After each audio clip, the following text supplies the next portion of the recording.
So I've been doing this for the past 3 years after working for about 7 years. So I will speak from a point of knowledge and experience. And I'm also a mom. I have 2 boys. And so I can say a bit about that. So my first son will be 10 this year. So we thank God for the grace. So I'll go in straight to expression through design. So what exactly do we say design is? So design is actually a plan for arranging elements in a way that it accomplishes a particular purpose. And also design can either be science or art. So your child can express design in different ways. So it doesn't have to be drawing all the time. And presently, things are really different from it used to be. Every family, I remember them when we were growing up, it's either you want to be a doctor, a lawyer, an engineer. It was so limited. So, but now it's vast. A lot is happening. Things have changed over the years. So, and the same thing with the present generation of these present kids we have. As parents, we need to intentionally grow beyond what we've been used to as kids. So now things are different, and there is a need for us to expose them to different areas of life, because now the world is a global village. Everybody, we have a leveled platform where our children can meet people from all over the world, and that's what technology has done. And the same thing, it has actually changed the way people choose their career path. It is not the way it used to be. So now you hardly see a child who wants to be a teacher, a lawyer, you know, all of those professions. They are good, but things are really different now. I know of children who were enrolled into the School of Architecture and they ended up going into IT.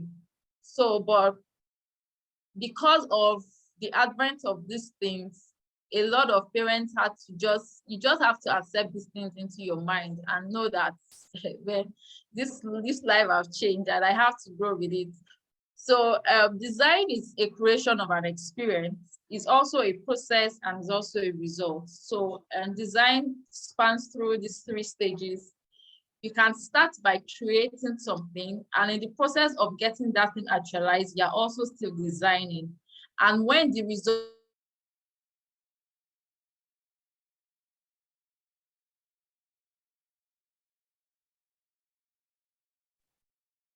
Okay, apologize for that. is perfectly out, is still a design. So I would say that for me as an architect, the first is from, it is the, can you hear me? Oh, okay, all right, thank you. So as an architect, the design process starts from our imagination, and from that imagination, bringing out those thoughts into pictures that are visual. It starts coming out as sketches, and then when it goes to the process of you producing your main drawings, and then passing it through execution for it to be visible, it's still a design. As if you pass through buildings, you can still say, oh, that's my design. That's my design. But the design actually started from your thought. It actually started from your imagination. So design is a process. This is a creation, is a process, is also a result. So we need to understand that it is not just one way. It's not just a one-way thing. It's something you can feel, it's something you can hear, and it's something you can also see. And then design is deciding upon the look and the functioning of a building. That in terms of architecture, in terms of fashion, is determining how the garment looks like. And then making sure that you're coming up with a particular detail that people can resonate with, that you can construct according to your plan. So for a fashion designer, it also starts from their thoughts. they have the sketch of a dress that they love, and from that process through that process, they bring this dress to life, which you can see people put on. So it is a lot of details coming into something physical that people can touch. So a gift of a child can actually be expressed through different means. It can be expressed in different ways. And it is the responsibility of every parent to ensure that they take special note in observing what the special gift of their children is. I remember when I was growing up, I was not the kind of child that actually always knew what I wanted. I think I started realizing that, oh, when I knew I was going to go into the university, then I started thinking, oh, what else? What can I actually go for? And because my dad was an engineer, I just had, oh, okay, I think I'll be a mechanical engineer, or I had petrochemical to bring money. I think I should do that. But then I was a kind of child who liked to sketch a lot. If I'm bored, I know then there was no TV, so most of the time you just have to get yourself busy with one thing or the other. So I was involved with a lot of children activity, Bible club, choreography, this and that. And then that also helped my imaginative ability. And then I love to draw a lot. And then one of my uncles said, oh, why not just go for architecture? And I was like, oh, that's fine. I think I should be able to do that. And that's how I got into the School of Architecture. So what I'm saying is that you as a parent have to take special note of what your children's giftings are. Because right now they are young, they don't have that capacity to actually determine what exactly they can do. But as a parent, you can start taking note of those things as they grow and guide them in the right direction, so that when it's time for them to choose a career path, you can let them know, oh, I think you are good at this. I think you are good at this. I think this will help you in making your decision. So some of these gifts can actually be noticed early. It can be noticed early from even as a baby. Some parents notice some special gifts about their children, but not everybody notice some of these giftings until some of those children are even teenagers. So it's a process. If you do not notice what your child is good at right now, it doesn't mean that you will not still notice as time goes on. So it's for you to be intentional, to continue to keep note of what your child loves to do per time, and not neglect it or just leave it for chance to take its course. As I was talking about gifts and talents, we noticed that before the scientists of the old scientists like Isaac Newton, Albert Einstein, some of these men were people who were stigmatized in one way or the other, or their school teachers told Isaac that he was not good in anything, so there was no point coming to school. But these are people who went ahead to invent things. So what actually changed is either the teacher did not know that child, or at that point where that teacher was speaking, he doesn't really know who that child was. So if the school had actually condemned that child, but of course, I'm sure the parents of that child never did, and they encouraged that child in building that potential. And we can see at the end of the day, we have electricity everywhere because one man actually did that. And I also read about Charles. Charles was a very intelligent singer. He was a very good singer, but his teacher told him that he can never sing, that he does not have the ability to sing in any way. But what happened to him at the end of the day, he became one of the greatest singers in history in the 21st century. So we have to know as parents that we cannot, because of what is happening today, and just assume we already know everything about our children. They are growing the same way even us as parents are discovering more of ourselves every day. The same way we need to ensure that know that these children are also growing, and their talents can also evolve as they grow. So we cannot for sure say we know everything about our kids. We know all their likes, we know all their dislikes, we know the things they are good at. They might be good at it today and tomorrow they change. The same thing for some children love to sing. Because they love to sing doesn't mean that they might grow up to be a popular gospel artist or a popular entertainer, but it could just be a pointer to them telling you that, oh, I think I'm creative and I'm expressing it in a musical way or in a musical form now. The child might grow up in the next 5-10 years and have interest in something entirely different. So you can just guide your child in knowing that, oh, if my child can sing today, it doesn't mean the person is going to end up being a singer. No, if my child can draw today, it doesn't mean he or she is going to end up being an architect. No, or being an artist. No. And then I would like to say that design has different types. So if you see your child expressing his or herself in different ways, you can match it to the kind of design you feel they can do. So the popular one, of course, is architectural design, which has to do with the environmental design, interior design, that is very popular. We have landscaping design, we have urban and regional planning, which has to do with design. And presently we have graphics design, we have branding. So some are into web designing, some are also into software designing. Most of the apps we have were designed. So we have product design. Now products are being designed. Every product we see, it has gone through a process of project management, of somebody coming up with something tangible, and it has gone through a lot of process before it comes to the market or to the customer. So there's also a process of product design, and we have interaction design, we have animation. Children are so fascinated about cartoons. Somebody sat down to design those characters, somebody drew them, somebody did those things. So if you see your child, always dawdling and, scribbling down pictures, funny faces, it could be anything. It could be any of these designs. It could be fashion. The person could, I know a lot of people in our school of architecture who diverted into fashion.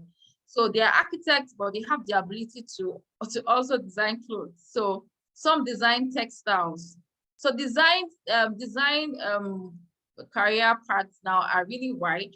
So it is important as parents for us to know that if our children are showing some characteristics, we just have to take note of what it is they have interest in and guide them on that path, and helping them or enrolling them in activities that can help them improve on that particular skills that they have.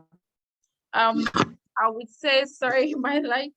So I'll just say one more thing before I take it up. So as an introverted child, there are some children that are extroverts, which we know some are introverted. It means the way they communicate is different. So those that are very introverted, you just see that most of them keep to themselves. They're always in their rooms. They are always to themselves. But it doesn't mean that that child does not have any gifting or talent. Because if the child is not interacting with you as a mom or as a father, it doesn't mean that that child doesn't have. The person could just be a very deep thinker, and you can enroll such children in a place where they can be trained on creative writing. They could write books, because most of those children, they do more of inner thoughts than expressing of themselves, verbally and in any other ways, or like the extroverted children. The extroverted children are all outspoken, so you can really know much about them as you grow. I was an introvert. I was more of a phlegma, more of a phlegmatic melancholy. But I think as I grew, I had to change some things. So our children are discovering themselves. And as they discover themselves, parents have to ensure that they also help them and guide them in making the right decisions. So I would just say a few more things. How parents can encourage their children's creativity, especially in the aspect of design. Provide time and space for the child. I think Ms. D spoke about that. Allow them play, allow them explore, allow them explore things that they can do, especially if you have more of toddlers to young children. Allow them play. Not at times, I don't know, parenting is different for everyone. Depends on, some people actually groom their children to be what they want them to be. But at the same time, we should know that every child has a destiny and there's a life God has called them to be. So we need to help these children to explore different things that can bring out the best in them. So allow them play, allow them have time to play. Of course, you cannot let them be by themselves and play all day, but intentionally guide them when they can play, when they can read, when they can do other activities. Then limit your screen time. I remember when we were growing up, I think we only have NTA while growing up, and NTA starts 4 p.m. So you cannot jump queue. And at 9, I think 9 or 10, okay, after Newsline, or I think, yes, after Newsline or the news by 9, that's it. I think it ends 10. The TV is going off. So there's no two way about it. But now the TV is on 1 a.m., 5 a.m., anytime it's just open. So we need to limit the way our kids have access to these TVs. I know that a lot of us parents use the TV as an escape route. If they're in front of the TV, I can have time to do whatever it is I want to do. So it's like an escape route for a lot of children, for a lot of parents. So if it's too much for the child, you're not allowing that child to explore other areas of themselves, which I think is understandable. Too much of everything, we know it's bad. So allow them explore other areas. Give them toys to play with. Give them crayons. Give them, books. Let them scribble on things. Let them draw. Let them try to paint. So yes, I know a lot of children just, I went to a house where the whole world was full of crayons. I'm like, oh my God, how did they allow this to happen? So you just allow the child, let them explore themselves and then guide them the right path. It helps them to be creative. It helps them to explore different aspects of themselves. And then another point is encourage them to read books. Lately, I realized that some children are really lazy to books. So buy books that, if they like a particular cartoon or TV show, buy a book that has to do with that TV show. And because of that character, they'll be forced to read it. So invest in books. I know it could be expensive, but it's worth it. If you allow them read, it also helps their imagination to think far and to think wide and to look at other possibilities that life has for them. You cannot just limit them to what they can see. Visual is good, yes, but their imagination needs to be built. Their brain needs to develop. So when they read books, it helps them. And when it is time for them to study, when they come to the proper academics, when they go into secondary school, university, it is the experience of them reading on a daily basis that help them into becoming great men and women. So we need to encourage them, no matter the age, buy books for them. I remember when I was buying books for my children, they keep tearing me. They would tear the book and I'm like, oh my God, do you know how much I bought this book? But I didn't stop. I kept buying for them because I know that a time will come, they'll be interested to read.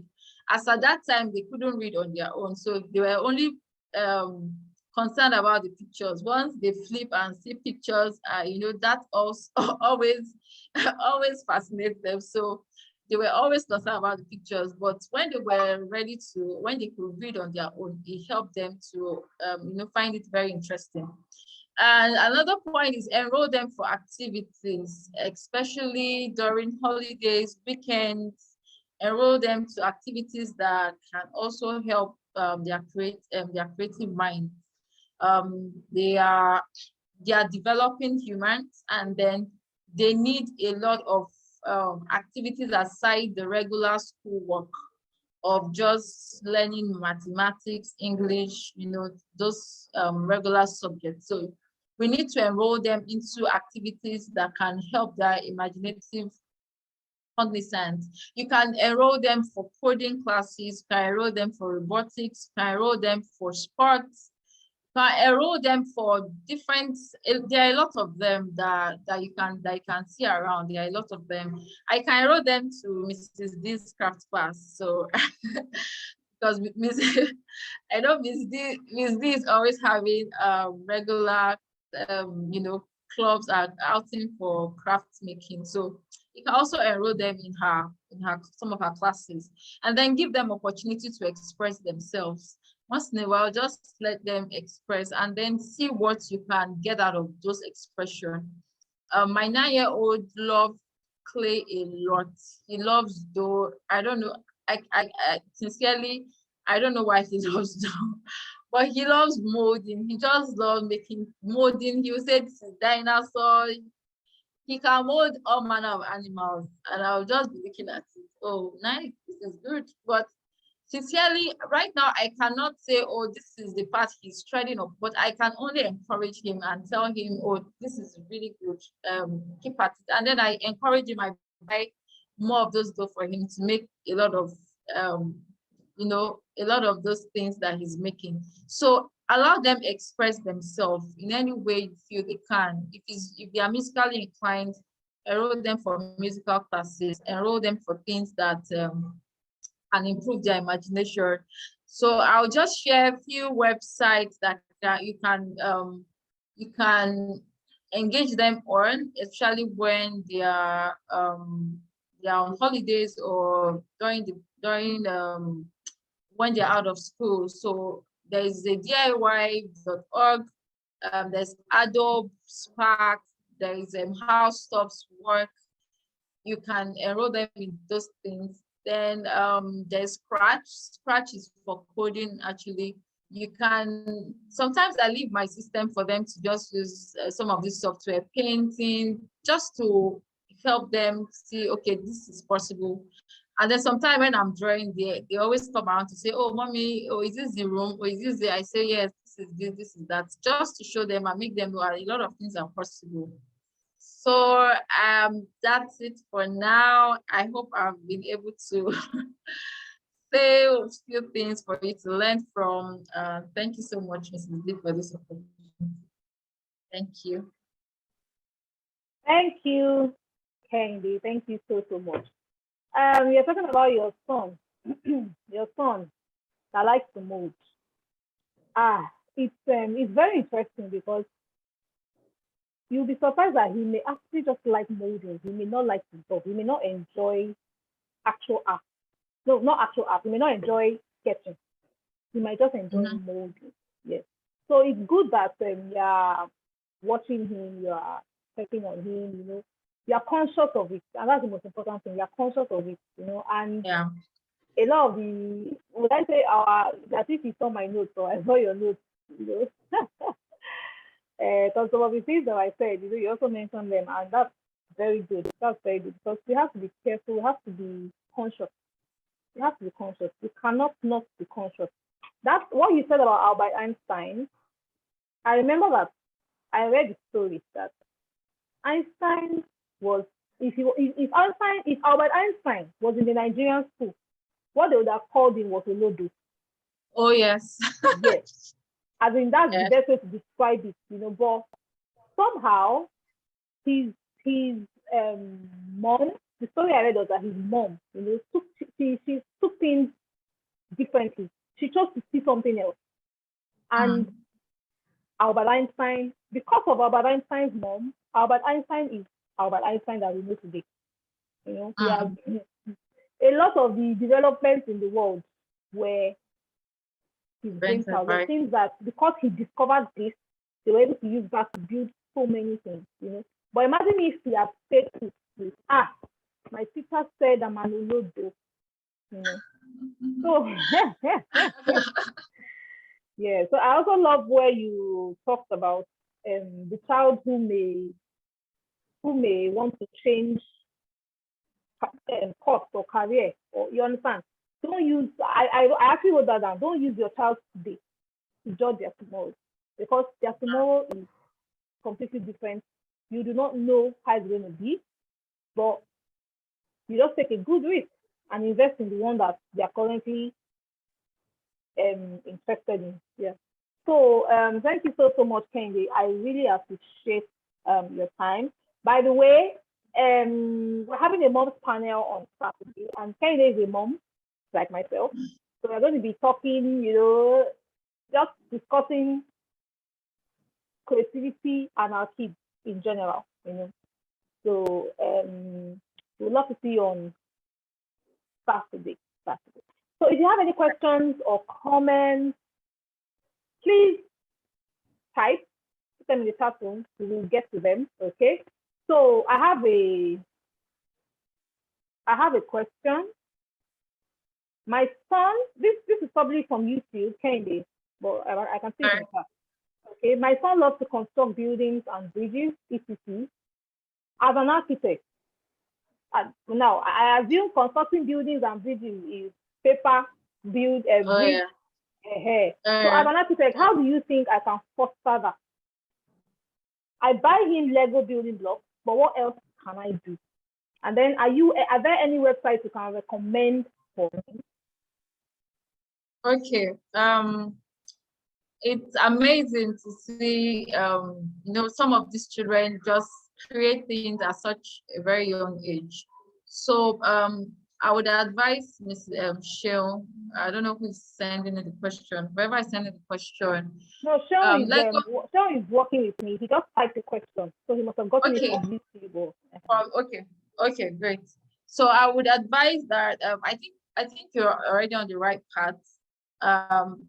Just keep encouraging the child. You can buy him craft materials. Lego is really good because it helps him build whatever it is that he wants to build.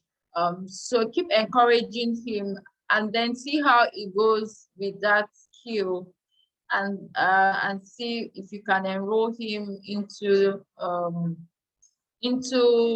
I think they have, I don't know what secondary schools offer now, but of course there are art and crafts classes in some schools. They have different clubs, so encourage him to join some of those clubs that can help him. And then if you have the opportunity to also share experiences, let him have experiences of what it means to be an architect. You can take him out on a tour, show him lovely buildings, just to increase his imagination and thought process. And for the software, I think there's some softwares that children can actually play with. I know there are a lot of games that has to do with interior design, just placing things here and there. I cannot remember any of the names now, but I know some things about design. There are some things I think there are some software on the part of, I think it's design. There's something design for designing of interior spaces. For buildings as well, I'm not so sure of buildings, but I think just keep noticing that talent in him and encouraging him on that path, and buy a lot of craft materials for him to keep exploring. And when the time comes for him to choose a career path, when he's able to make the right decision, you can guide him on the right career path to go into. But I would say that's a good one for your child to be, constructing buildings and bridges at this age. So, but we just need to keep encouraging them. If you can have a trip, plan a vacation trip with him to travel and see other areas, or to a very good museum, let them go, and then just so he can also see things in different perspectives. Okay, thank you, Kendi. It's like correction. The Sheung is not the Sheung I thought it was. It's another Sheung, and so I know this Sheung. So I know firsthand how the kids will take all the pillows in the sitting room, combined with the chairs, the dining chairs, Yes. combined with the Yes. kitchen, and then Oh, build yes. everything. And then So, yes, I did that. yes, Yeah. I walked into the house, into her house more than once, and I saw that, and even I was like, wow, Rearranging. oh my Yes, god, I did that. I just remembered now. Just I remembered myself and my sibling. We did a lot of that. We're always arranging and rearranging. So we're always arranging and rearranging. So it's a good sign when you see some of these children. But during the holidays, we just encourage them for activities that has to do with some of these things that they do, organizing things, making spaces change, just just playing with spaces arrangement and all those things. So it's a skill that needs to be harnessed. So just yes. keep at it. Thank you. And someone mentioned in the chat that you can get 3D architect building puzzles. Yes, yes, So yes. apparently there's some type of puzzles, that would be great for that kind of child. And then STEM projects. That STEM is science, technology, engineering, mathematics. Yes. So there are a number of STEM classes that are around in Lagos, available in Lagos. I'm not sure if there's any on the island, but I'm sure there's one on the mainland. But STEM projects, they are very good.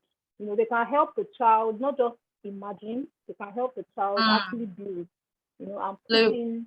Yeah, so it's not just, oh, I'm building a car. No, it's I'm building a car and then the car can move. Yeah. Yes, so so STEM projects would be very good for that. Okay, there's no more questions. So I would say thank you very much, KEHINDE. Thank you so much for giving us your time. We appreciate it. Okay, person also mentioned STEM kits. Yes, STEM kits. Oh, I can't remember. Yes, I've seen a few of them on Instagram. They are actually engineering. They are I don't know how to, I'm not sure how to describe them here now, but I've seen them on Instagram.